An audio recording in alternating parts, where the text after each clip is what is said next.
during this COVID crisis, I bet you fucking most of yous were out in your steps applauding every Thursday night. Fuck you. This is your fault for not paying attention and being a fucking hypocrite.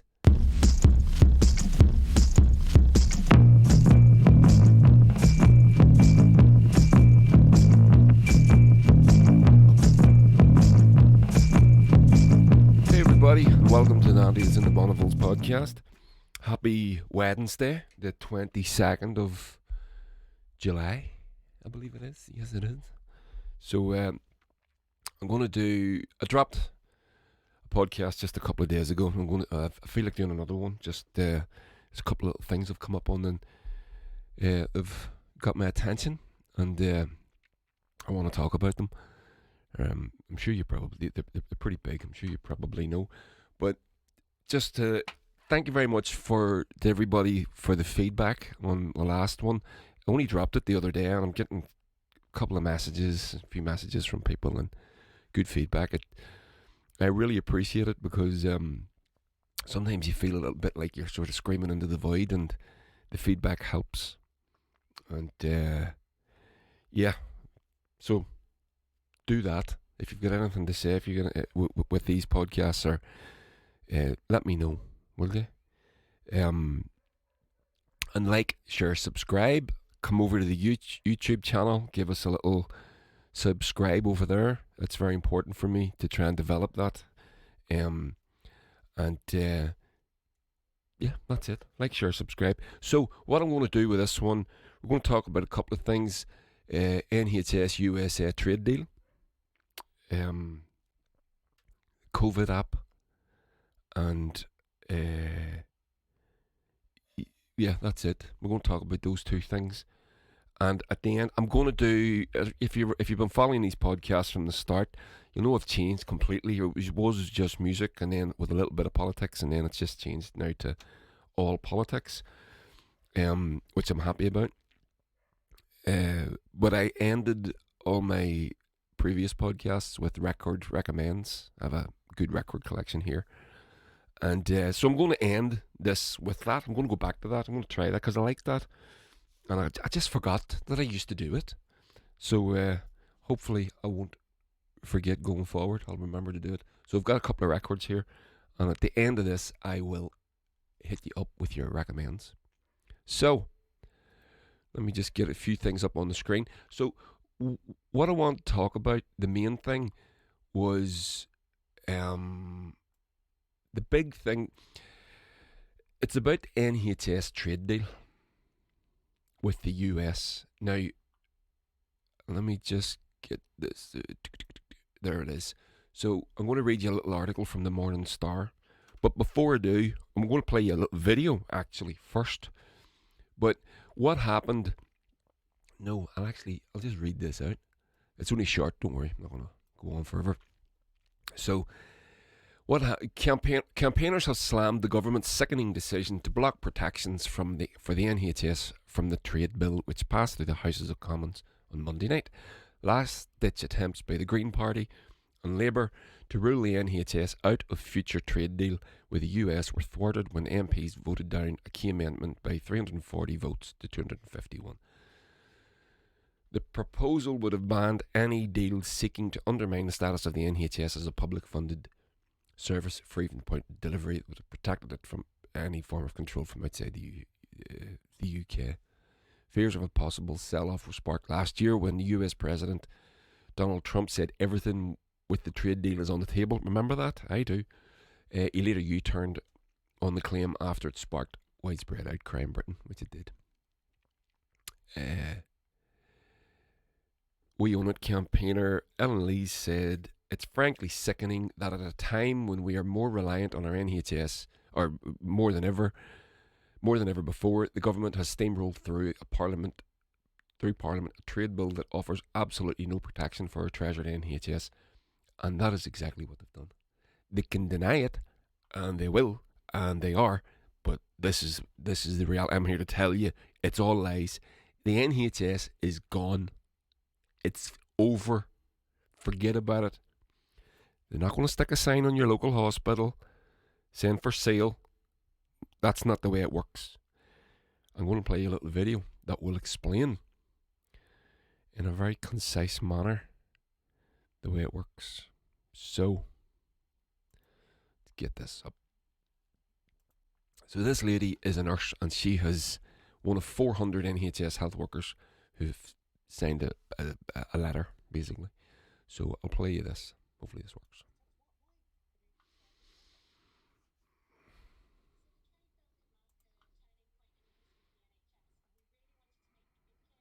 Tell us, why have you signed this letter? So the trade bill could mark a turning point in the history of the NHS, and we really wanted to make it clear to politicians what is at stake. So if the NHS is not explicitly excluded from future trade deals, we risk increasing drug prices, NHS data security, and irreversible marketisation of the health service. And over 500 healthcare professionals have signed this letter, and many others have expressed support. And really, we've seen firsthand the problems that arise when you have privatisation and fragmentation of health services. But the government has given assurances that the NHS is off the table. You're not convinced by this? The NHS is on the table unless it's explicitly excluded. So the US has insisted on negative listing, which is a term that means that anything that is not listed as being off the table is automatically on it, which is why the two amendments that are being voted on today in Parliament are really important, because one would allow scrutiny so that the NHS could be excluded within any given trade bill, and the other is to entirely exclude the NHS from any future trade deals. Tell us more about what really concerns you about US companies getting involved, because of course already they have the right to bid for private NHS contracts in England, don't they? I want to stop this and talk a bit whenever I want to, because why not? I can do what I fucking like. As we know, there are private companies operating within the NHS, and the idea for privatisation, or the idea with privatisation, is that why not offer a contract out to a private company, and we can get better value for money? Well, if you stop to think about it for a second, on first reading, that sounds logical. It does sound a little bit. It does sound like it might work, but what you have to understand is that private company's not there to provide a service, because you're failing to understand the basic motivations of capitalism. A private company's not there to provide a service. A private company is there to make a profit by providing the service. They're not the same thing, right? So, for example, a cleaning contract. All our hospitals, are all cleaned by private. Used to be in-house. NHS used to employ all those people. All those people were unionised. All those people had were contracted. All those people were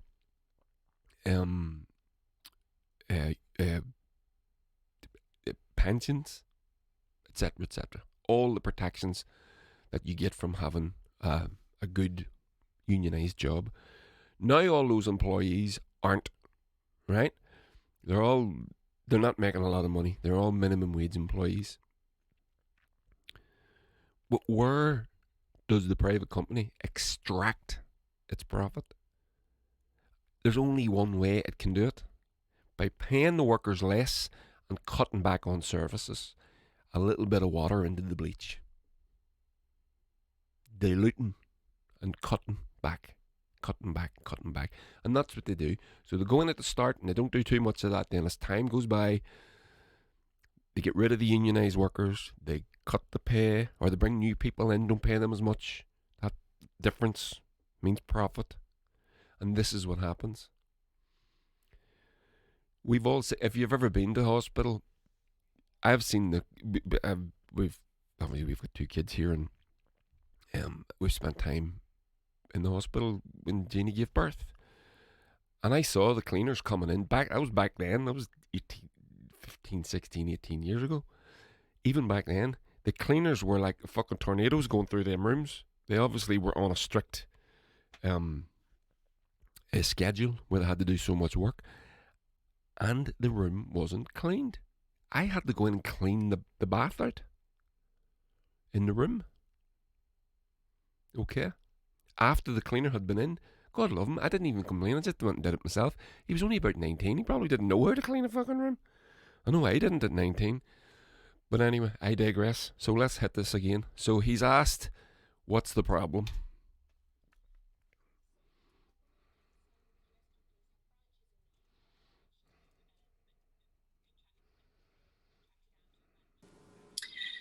So at the moment, some US companies have branches in the UK which do contract, and they contracted out to run parts of NHS services. And what a lot of people don't know is that actually about 18% of NHS funds are already spent on private providers. But we're really aware that private providers are only providing certain types of care to certain types of patients at the moment. For example, I've seen patients that have been admitted to intensive care in the NHS because something has gone wrong in the private sector. The private facilities only want the easy thing to do. They want the quick thing to do. They're not going to give. They're not going to give you hospice care, because that's just not profitable.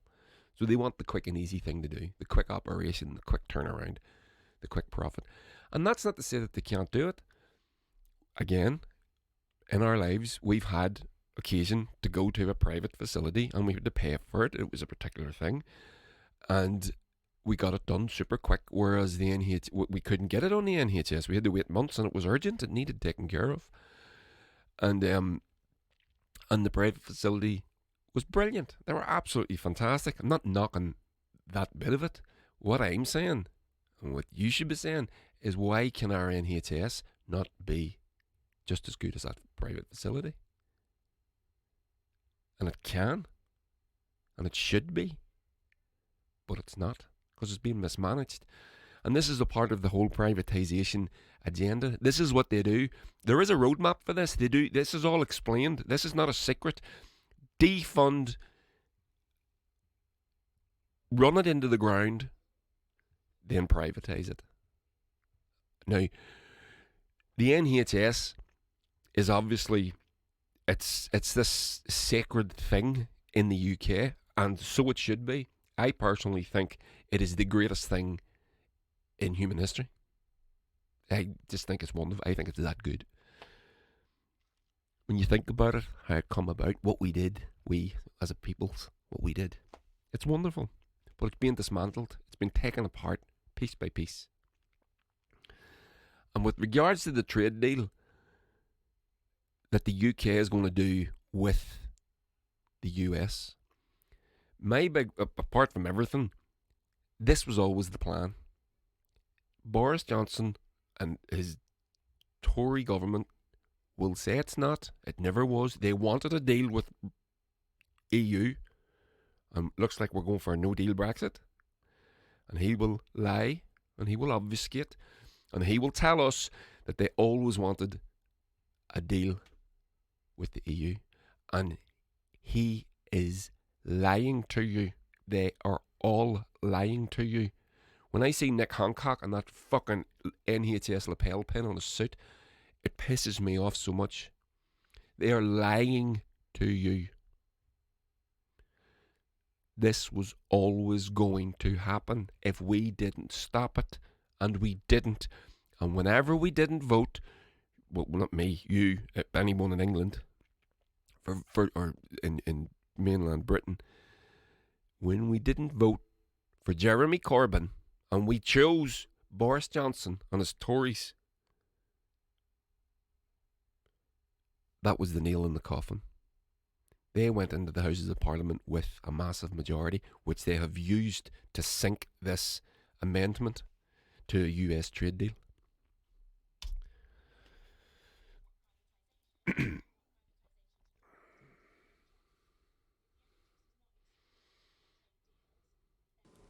And really, this is important not just because we don't want privatisation, but we don't want privatisation to be locked into the NHS.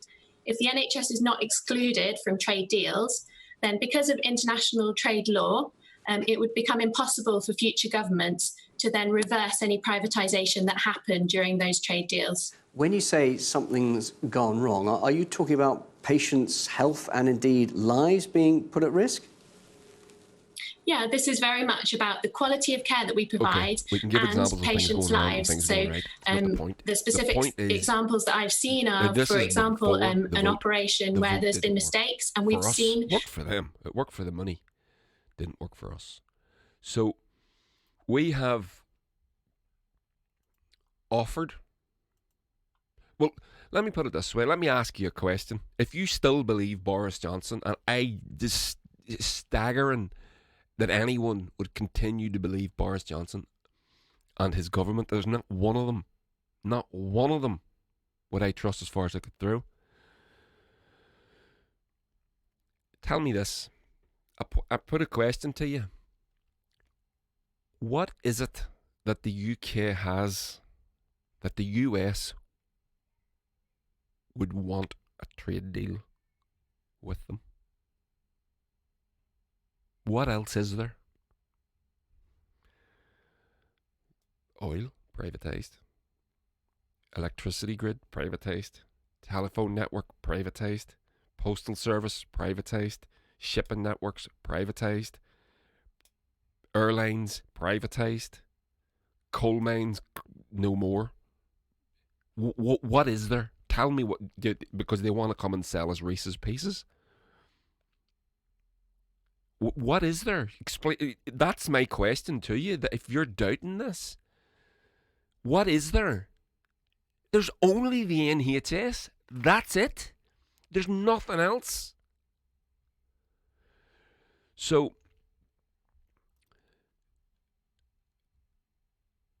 now, this is... I'm going to play another video. Opening the right thing. Now, this is when Boris Johnson... So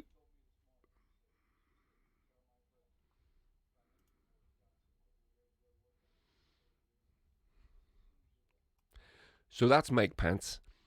Born-again Christian fundamentalist, fucking fanatic, psychopath, vice president of the United States of America. And he's talking about Donald Trump. And he's talking to Boris Johnson. Now, from the horse's mouth.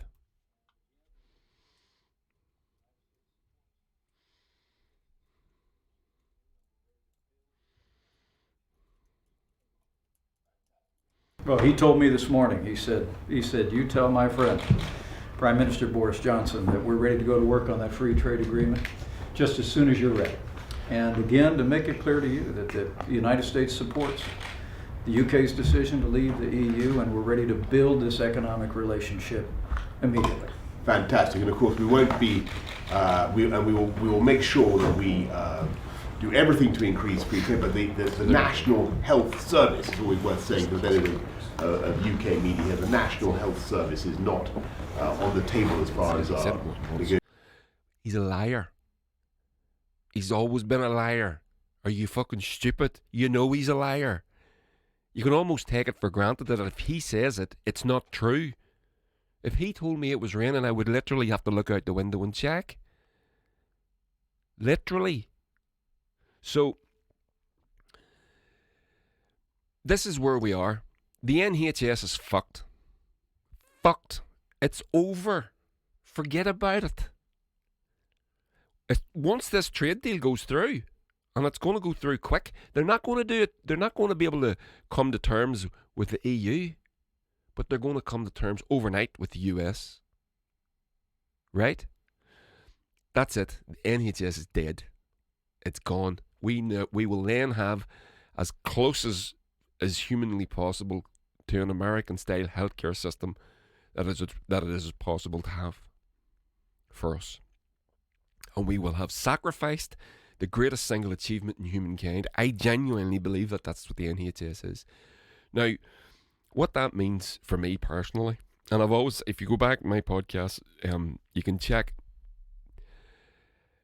I've always said that the NHS was the key to the union. Right? The union of the United Kingdom of Great Britain and Northern Ireland. Now, I'm an Irish nationalist. I don't want Northern Ireland to be in the Union. They want to be part of a united Ireland, as you know. But the one thing that would make you change your mind about that, or make you accept remaining a part of the United Kingdom, is the NHS and generally the welfare state. And it's one of the things that when we have these discussions here in Northern Ireland, when it gets heated, one of the things the loyalists always say to nationalists or Republicans, "Oh, but you like our benefits?" Yes, we fucking do. By the way, not benefits. The NHS is what we're talking about. It's beautiful, and it's that important. It's that important, and I don't think I have a particularly radical view on that. I think that's the thing. So, if the NHS goes, and I purport that it is gone,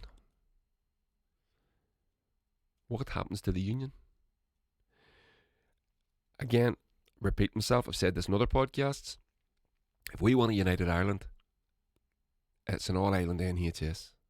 Actually, here during the week there was a bit of rumblings about an all-Ireland forum, and a few people were talking about an all-Ireland medical system.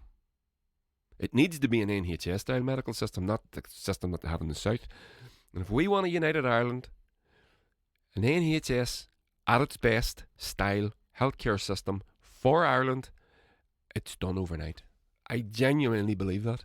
I think people would vote for that, especially if this trade deal goes through, and it will. The NHS is cherry picked, and it will be, and we have to live with it for 4 or 5 years, a decade maybe. And in the meantime, Ireland develops an all-island healthcare system. What do you think would happen, given a vote? So, how do we know? Now, this is the next part of this. Where did we get the information from that this? Why can we be so confident? Let me say that there is this trade deal, despite the fact that Boris has been denying it and is denying it. And this was always the plan. This was always the plan. This is not an accident. We're not stumbling into losing the fucking NHS. It's not going to happen by mistake. It's going to happen on purpose. It is a cash cow for American healthcare. They have had their eyes on it for decades. Decades. So we know that at the minute, Jeremy Corbyn again is getting doorstepped by so-called journalists accusing him of being a Russian fucking agent again. And he produced the documents where we get this information. Where we get this information that the NHS is being sold off. Last November, they held September, they held a press conference. Himself and Barry Gardner, wasn't he the Shadow Health Secretary? And they held a press conference ahead of the election in November where they got wiped out. And they revealed the documents. I'm going to play that for you now.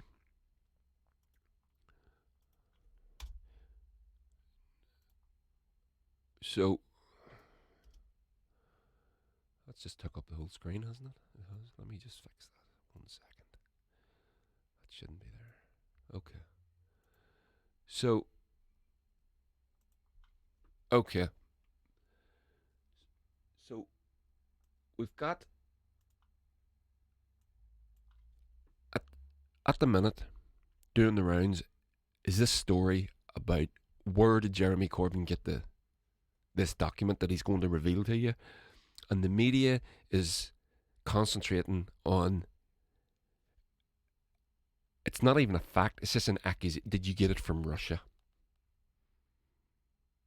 Now, this document was actually first exposed in a BBC Panorama documentary before he ever got his hands on it last year, right? Whenever you watch the news and if they talk about this story, they're not talking about what the document reveals. They're talking about where Labour and Jeremy Corbyn in particular got the document. And they purport, they surmise, they slur him by saying he got it from Russia. I don't know what that means. What the fuck does that mean? He got it from Russia. What does that mean? That doesn't even make any sense. And as a part of this Russia shit, this conspiracy theory, I mean, in the past couple of weeks we've had, the Russians put Donald Trump in power. The Russians did Brexit. The Russians gave him this document. The Russians were paying the Taliban to shoot troops in Afghanistan. It's fucking insane. But meanwhile, you're being distracted. This is distraction. Noam Chomsky writes about this. It's called manufacturing consent. We're being molded. We're being trained to accept this. But Russia. The man's sitting here with a fucking document explaining that the US, it's in the official and it's an official government document. And he's explaining that this trade deal with the US is on the table. Where did you get the document? That's the questions that he gets asked. And he's been asked. And just the other day, a fucking journalist from Sky doorstepped him. Where did you get the documents? Are you a Russian spy agent? Just the other day, fucking July, the man's a backbencher. He's not even in the shadow cabinet now.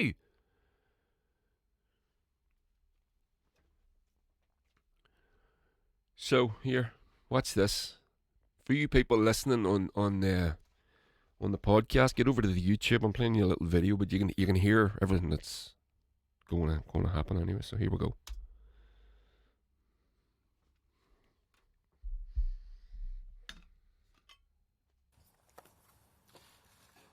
Thank you very much for coming. If you watched the first TV debate between me and Boris Johnson, you'll see me hold up these censored, blacked out reports. Pages and pages of censored, blacked out reports of secret US and UK talks about breaking open our NHS to US corporations and thus driving up the cost of medicines. You'd have seen Boris Johnson lose his cool, very angrily react by saying that it's an absolute invention, it's completely untrue. He told the country there was no circumstances whatsoever in which his government or any Conservative government would put the NHS on the table into any trade negotiations. What I have here is something I can reveal to you.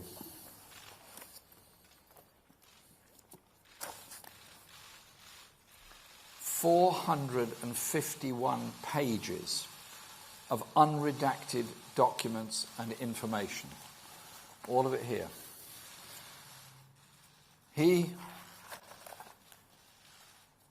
His government released this. We have since obtained this, which is a very different version of events.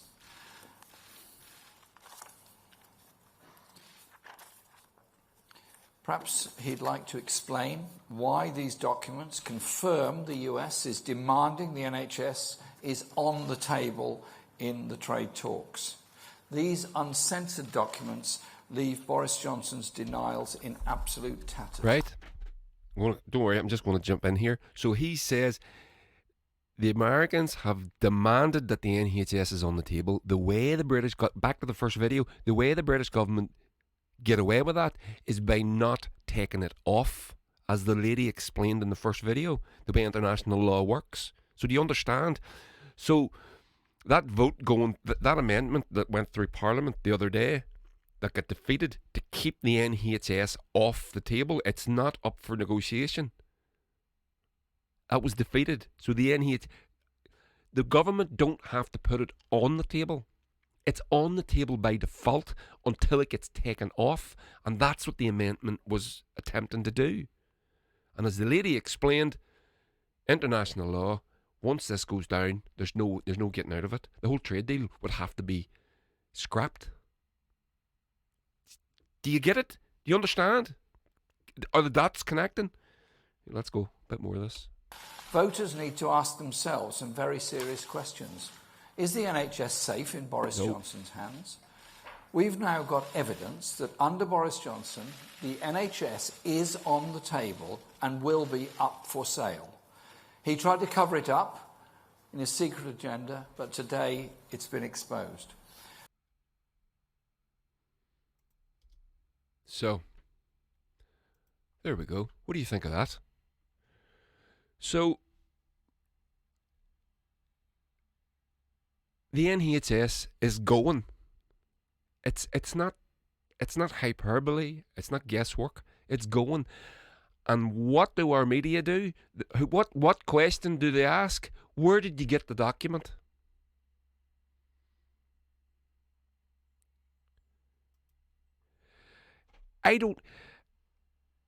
My thoughts. Listen, just Brexit. I don't vote for Brexit. I voted against Brexit, right? I'm against Brexit. We in Northern Ireland voted against Brexit, but when do we ever get what we fucking want? But I understand why the English voted for it. I do get it. They've been lied to and propagandised for decades into blaming everything and everybody except their own governments. This man, Jeremy Corbyn, is telling you the NHS, the single greatest achievement in humankind, I do believe that, is fucked. And you vote against them. Then, during this COVID crisis, I bet you fucking most of yous were out in your steps applauding every Thursday night. Fuck you. This is your fault for not paying attention and being a fucking hypocrite. That's what this is. Pay attention. Wake up. This is over.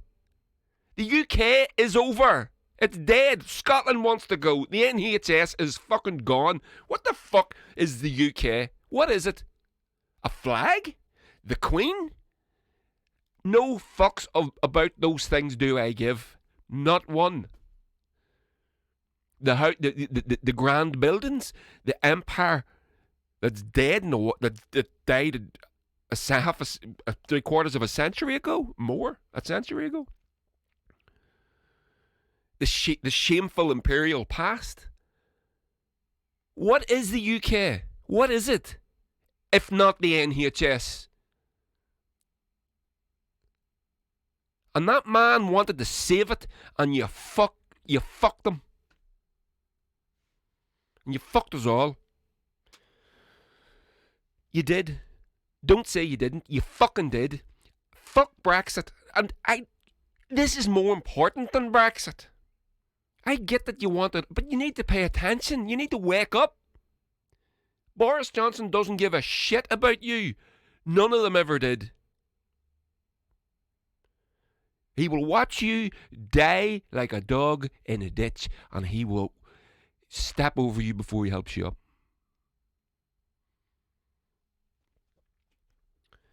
And that's what this is all about.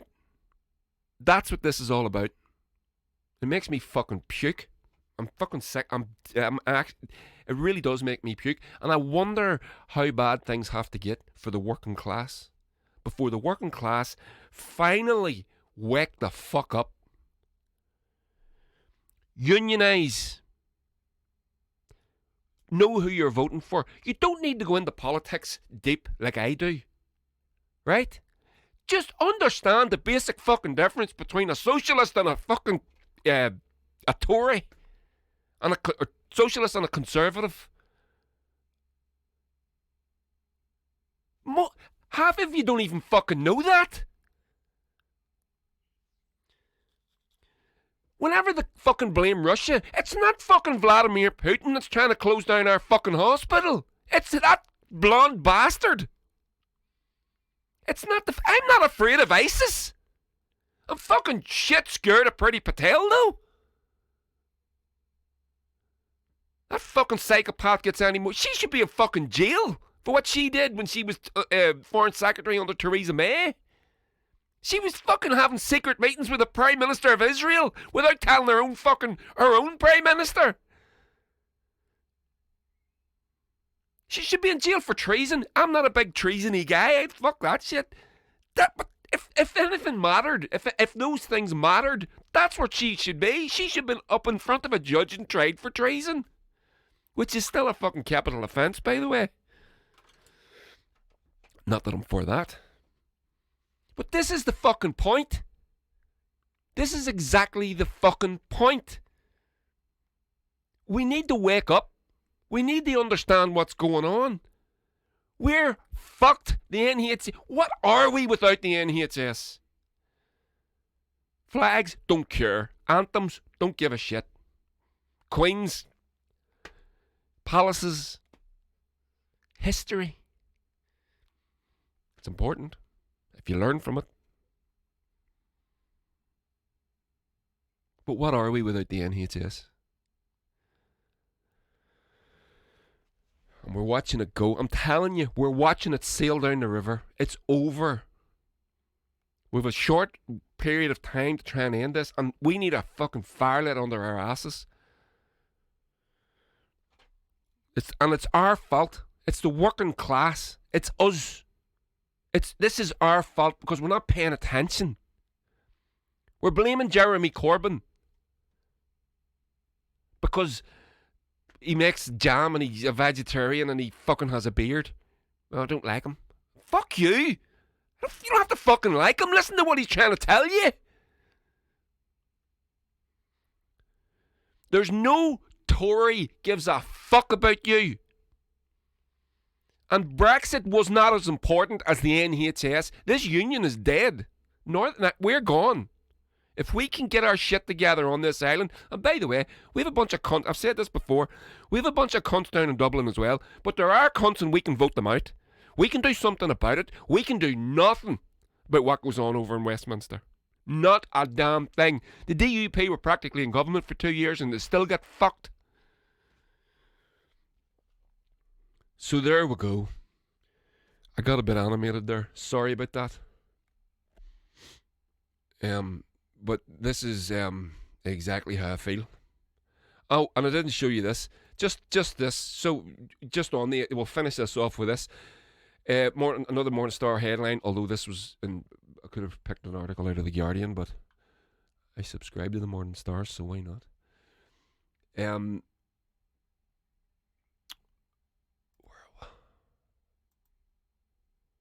Let me just get the article up here. So there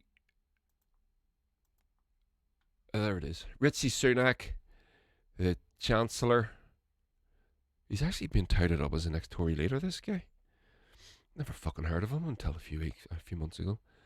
Rishi Sunak's pay rise, a cloak for future restraint, warn unions. So they've given doctors 3.1% pay rise. So here we go. 900,000 frontline workers, which, by the way, doesn't even come close to matching inflation over, because they haven't had a pay rise for 10 years. So it's above an inflation pay. So no sooner had the above inflation pay rise been announced that the Chancellor quietly dropped a letter to the leaders of the government departments warning of future pay restraints. And this is what they're going to do. Can we have a pay rise in 2 years from now? No, you got 3.1% pay rise 2-3 years ago. Make that, do you? Yeah, but now we're in the red again because inflation has, right? 3 years of inflation, 1%. That's gone. Right? So this is, the timing of this is spectacular. We're literally still reeling. We're still fucking in the mouth of this COVID shit, as you well know. And these bastards out applauding for the press on the doorstep, press, taking photographs of them. Look at the guy, isn't he great? Jeremy Corbyn, where'd you get the document? I don't give a fuck where he got the document. And by the way, the government haven't denied that it is a real document. It is a real thing. They've said very little about it, but they haven't denied it. So that's the important bit. So there we go. Fucking shocking. Okay, good news story. We're going to do a good news story. So here in Ireland, in the south, not in the north, where, as you know, we're in the north, our health, whatever, is the NHS. In the south, we have the HSE. Okay. So I'm just trying to get my... Where is it? Oh, yeah. Trying to get my wee picture up for you here. Show you what I'm looking at. But anyway, I'll tell you. So, Ireland has they developed a COVID app. Right? And it's been very successful. In fact, it has been the most successful app in the world. Tracking and tracing. It's really good. So, what they did... Sorry, I'm just going to close these wee fellas down here just so I can get my shit together. Delete that. There we go. So, this is from The Guardian. So they developed this COVID app. Now it costs €750,000, which is not much for these things, and they did it really quick. So since launching on the 6th of July, the COVID tracker app was downloaded 1.3 million times in 8 days, the fastest download app per capita in Europe, and has already started picking up cases of infection. Colin Hart, that it was developed by a company called Nearform. I think they're in County Clare or somewhere like that. He says they're delighted by the take up rate. Now this is really clever. This is the way it works. So the app uses a phone's Bluetooth signal to exchange a digital handshake with another device also running the app. So when users come within 2 meters of each other for more than 15 minutes, the anonymous keys are stored on the log on the phone, which the health authorities may ask the users to upload if they are diagnosed with COVID. The log can then be used to track unnamed contacts who are alerted about a possible infection. You'll get a message then. You were talking to a person on this date at this time and they've come down with COVID. Go to the doctor. Get tested. Right?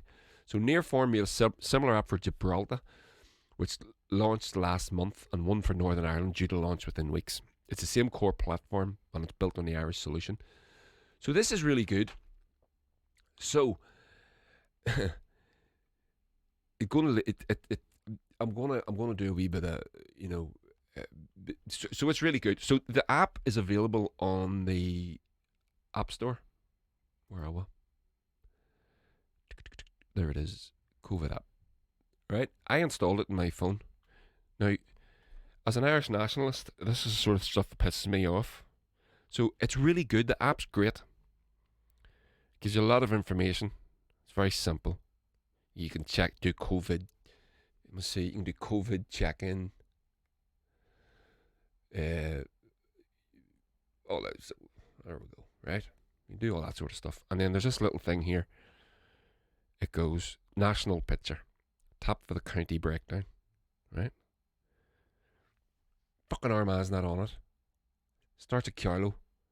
Armagh, Antrim down. Northern Ireland isn't on it. That gets on my dick. You know what I mean? Because you know what I mean. You know what I mean. The loyalists will be going, "You fuck you."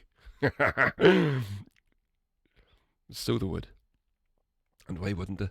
But we're getting our version of it. This is due to be released. Now, I did download the Northern Ireland one, so there's a Northern Ireland one as well.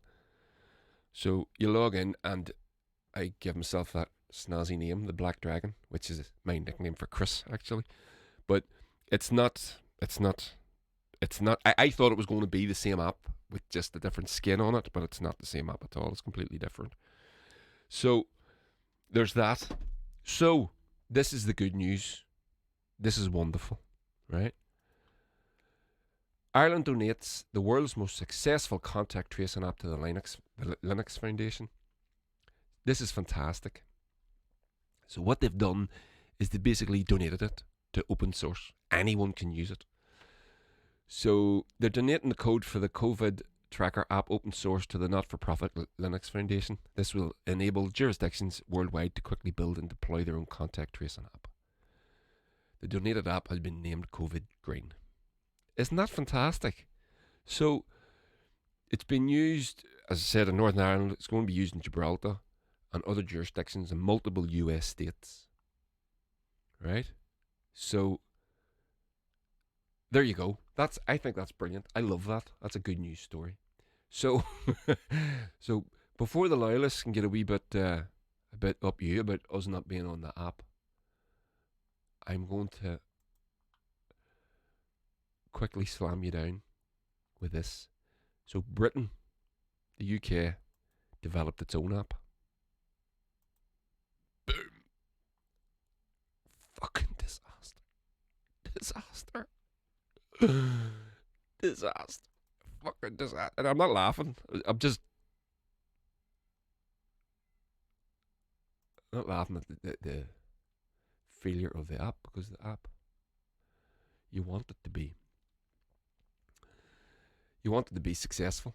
So I'm going to read you a couple of sections. Now, this is an article from MIT Review. MIT is Massachusetts Institute of Technology, is it? Michigan? Massachusetts, I think it is. So here's the headline. The UK's contact tracing app fiasco is a masterclass in mismanagement. Right? So, I'm not going to read the whole thing, although it is quite good.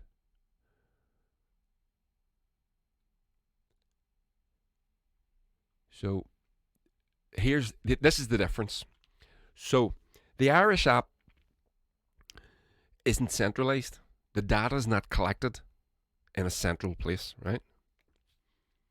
It's stored on the phone, and then you send the information, and then you're contacted. But that data is your data. It's kept, and it's all anonymous as well. So there's no way for the government to know. There's no way for the government to know who you are, until you reveal yourself, of course. The UK wanted to do it differently. So the idea, digital contact tracing, phone-to-phone notifications that can alert users of a potential exposure to disease, is a new technology, and the usefulness of such apps to assist track and trace efforts is largely untested. But perhaps if the app could also collect information to help track the virus in other ways, looking for patterns in the way the disease spreads, identifying clusters, finding outbreaks early, etc., then its potential could be dramatically increased. This is what motivated officials and developers within the NHS to advocate a centralised model for their app. They believed it could gather the information it had collected on contacts into a protected data store, with the potential to be de-anonymised, so people could be alerted if they had come in contact with someone who presented. Right? The centralised approach would allow much more data analysis than decentralised models, which give users exposure notifications but don't allow officials nearly so much access to the data. That's the Irish model, right? Those models, such as one proposed by Google and Apple, which is now being used by the NHS, that little thing on your phone that everyone's fucking shitting themselves on Facebook about, are far less invasive to privacy. And the hope is that the privacy protections increase trust in the app, leading more people to use it. Okay? So, meanwhile, officials were looking for glory and even knighthoods, and ministers were focused on rolling out a world-beating app rather than just a successful one, so that they could claim victory on the world stage. The momentum towards a centralised system became unstoppable, and the challenges of building one were largely brushed aside.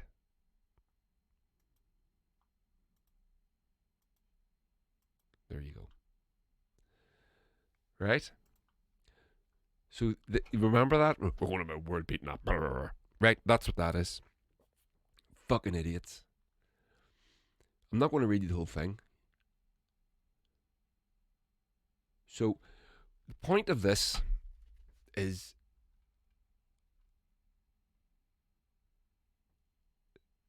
they couldn't develop the app. Now, the fact they couldn't develop the app is worrying enough. But this is, for me, this is, there's another point here. Who wants this data? Dominic Cummings wants this data because Dominic Cummings is a data hog and he believes in this stuff, and he's right to because it works. That's the Brexit thing. He used all that micro data. Oh, jeez, what's that fucking word? They take little bits of data. A little bit of data here doesn't mean anything. A little bit of data here doesn't mean anything. But you're able to put them together and parse out information. And then on that, you can develop strategies for winning elections. And that's what Dominic Cummings did for Brexit. There's a great film. Benedict Cumberbatch is in it. He plays Dominic Cummings and explains it all brilliantly. So the suggestion is now, and that company is called Evolve, that developed the American company that used that Cummings used. The suggestion is that they were going to be involved in not developing the app, but extracting the data, and then they were going to be able to use it in whatever way they do whatever it is they do with it. So that's now, see, that app. I mean, I would never download that. I'd be like downloading phone aids. Right? I mean, literally, that's, we're all being tracked, and all our apps are fucking touts anyway, and they're squealing on us, and we know this stuff. But you couldn't, if you'd have put £1,000 with it, I wouldn't download that fucking app. Because you don't trust them. Do you know what I mean? And this is why the tech up in the south of Ireland was so good. It's something like up to 60% now. And that's why the tech up was so good, because the government proved themselves to be trustworthy with the dealing of the COVID crisis. They didn't get it perfectly. Didn't do it perfectly. Didn't get everything right. But they proved themselves to be. They proved that they were concerned genuinely about the people and about getting rid of this horrible disease. You can't say that about the Tories. So then they're going to develop this fucking app and then ask you to download it onto your phone. Fuck off. The hole. So multiple viral tweets claim the UK approach. Let's put this up here. Multiple viral tweets claim the UK approach was a corporate bid to grab data, whereas those close to the app's actual development say it was a sincere attempt to use the NHS's strong record in data to make the app more useful. Now that's the other thing. The NHS has this fantastic database. It has the world's biggest cancer database. Because it's so privatised systems. They're not as connected as the NHS is. So all the cancer data can be stored and kept and studied, and so on and so forth with everything that they do. So the NHS has that, and it's one of its great. One of the great things about it is that it is a centralised system, and it is a one-stop shop, if you like, because all that data can be kept in the same place. So they're saying that we're trying to do the NHS thing, which is plausible. It is plausible. But when you're talking about people like Dominic Cummings and Tory Johnson and, Nick Hancock, and I don't believe them. I'm sorry. I don't believe them. I don't believe a fucking word they say. If they told me it was raining, I would have to look out the window and check. I genuinely mean that. So, the Irish app, which is the world's most successful track and trace app, costs €750,000, and they've given it away, open source, anyone that wants it, and they can build on their own their own platform. How much did the UK's version cost, which was launched to a massive failure? It was quickly launched and quickly withdrew. It tested, it didn't work. I don't even think it got launched. It didn't work. So they didn't bother. So how much did the UK version cost? Here you go. Boom. Tory peer reveals NHS Contract Tracing App has cost 11.8 million to date. That's the 22nd of June. It's now scrapped. That's the latest figure. Probably be fucking 10 times that, and it's all done. So there you go. They have a backup system which is in place now, and it was basically the same thing, just the normal Bluetooth thing. They have a back, and they launched it real quick. They pulled this, dumped that one out, and yeah. So there you go. We're done. We're done. Yep. So what do you think of that? Kind of good, kind of fucked up. I just wanted to illustrate the incompetence of the administration. And this is a thing for me now. As I said in the podcast a few weeks ago, I'm starting to understand the value of leadership, how important it is. Because whenever you see bad leadership, you understand the value of good leadership. And in this current environment that we're in, the cost of bad leadership is human life. Right? So the UK has one of the worst records with dealing with this crisis. So that's what I just mean to illustrate. And this is the thing. Whenever we consider bad leadership, I personally look at someone like Boris Johnson and go, he's a bad leader because he doesn't present, to me he doesn't present, he presents like a buffoon. And I like buffoons, but I don't want to be led by them. But we need to understand the difference between failure and success when it comes to these things. Boris Johnson is a complete success to his own class. To you, he's a failure. To me, he's a failure. To the people that buy stocks, he's a success. To the people that are going to strip our NHS of all its assets, he's a success. And they will fail upwards. So for us, it's a failure, and they will continue to fail upwards. You fail, you get sacked. You pay a price. He fails, gets promoted. And that's his career. And now he's found himself in the most powerful man in the United Kingdom. So that's why I'm illustrating this. They don't care. They don't give a damn. If they cared, they would have went, forget about it. Just get this basic app that works out. And instead, what they were focused on was themselves. A wee knighthood for me in this. Why you would want that fucking shameful thing hanging around your fucking neck, I have no idea. But there we go. I think I'm done. Yeah, I think I'm done. Is that alright? So, getting a bit tired actually. I'm going to go for something to eat. Today is the day that Liverpool, by the way, I'm a Liverpool fan. Don't be giving me any shit. I don't like that. Celebrate the good. Today is the day that Liverpool get handed the trophy at Anfield. That's tonight. So they're playing Chelsea at Anfield.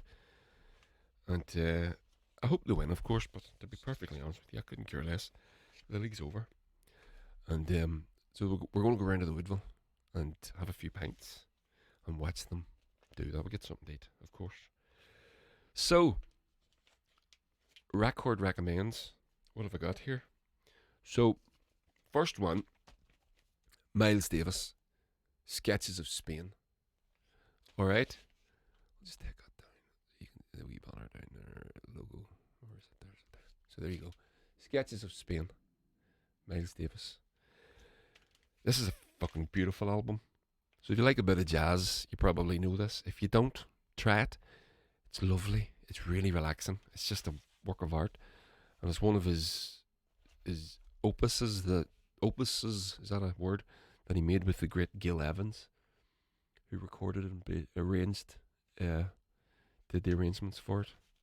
Him and Miles Davis were partners basically throughout a large part of Miles' career, and certainly a lot of the stuff that helped develop his legend. But try that. I love that record. You may not like it. I do. Okay, record number 2. Might be surprised. The Black Keys. The Big Come Up. I don't like the Black Keys' later stuff, I'll be honest. Some of it leaves me a bit cold. But they do have a lot of albums out. And this album is out on Alive Records, so it's still available on Alive Records. That's where you get it. So you need to go to the Alive Records website, which is bump.com, BOMP, and you can pick that up there. You can also pick it up in any record shop as well. But that was obviously, this was their first album, and it was the one that got them started, really. And it's fucking brilliant. It's just brilliant, and it's rawness. It's lovely. So check it out. If you haven't already, I'm sure you probably have. So this one is Godspeed You Black Emperor, Luciferian Towers. If you like, this is avant-garde. Again, this is a bit different. It's avant-garde instrumental rock. I'm going to say that. I don't know what the category it would come under to be accurate, but I'm going to call it that. And it's really, really good. I love them.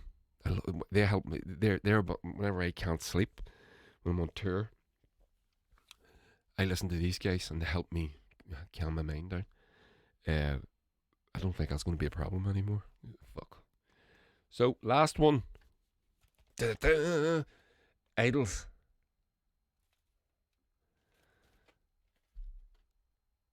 Joy as an Act of Resistance. No better an album for our time. So, it's a great record. What is the song of today? I'm Scum. It's fucking brilliant. Yeah. Anyway, it's just a great record. You should check it out. I just realised my daughter's bought me both of these. Isn't that nice? So, there we go. I think I'm all done. Like, share, subscribe. Do the whole thing. Leave a few comments on the YouTubes. Get in contact with me on the Twitters. And, yeah, stay safe. Download the app. All of us in Northern Ireland, we need to download this little app. It's getting released in the next few days, I believe. And we'll help defeat this fucking horrible thing.